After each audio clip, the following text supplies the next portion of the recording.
This marked the beginning of a time of great suffering and agitation all across America. Men chose to sell apples on the street or shine shoes rather than ask for charity.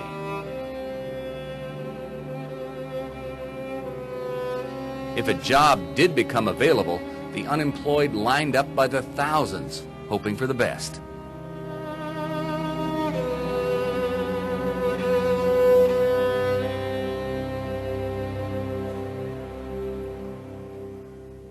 Soup kitchens and bread lines became the main source of food for the jobless.